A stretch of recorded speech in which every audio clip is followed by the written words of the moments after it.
Did you know these postal workers who went on strike in 1981 ended up helping change paid maternity leave in Canada? The postal workers want an agreement on maternity leave more generous than almost anything like it in any major contract. Before that strike, the federal government was offering 15 weeks of paid maternity leave through unemployment insurance at 60% of the mother's previous salary. But the Canadian Union of Postal Workers demanded longer paid leave that included a top-up from their employer, and they got it. The women will get 17 weeks at 93% of full pay, and more unions are demanding the same thing at the bargaining table.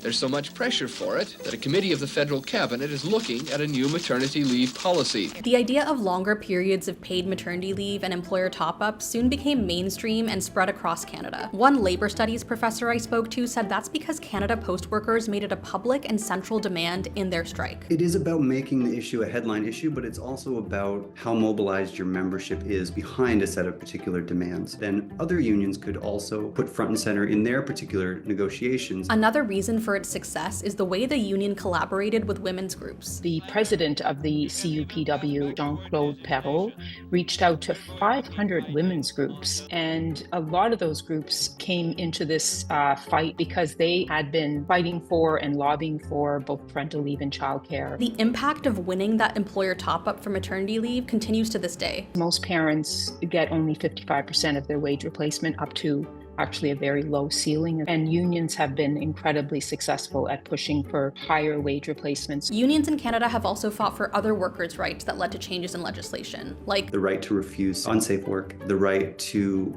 know about the risks that you face on the job, and the right to participate in health and safety discussions at the job site. So what about unions today? Can their wins still influence employers in other industries? There are unions that still have this type of strategic leverage where their collective agreement can set a strong precedent. Unions should build on the example of the 1981 strike and build wider coalitions with groups that are fighting for similar kinds of very human, inclusive goals. But unions are also facing different challenges today. Canada Post, whose workers are currently on strike, is facing competition from private parcel delivery companies. So a lot of gig economy work, much of it done by independent contractors.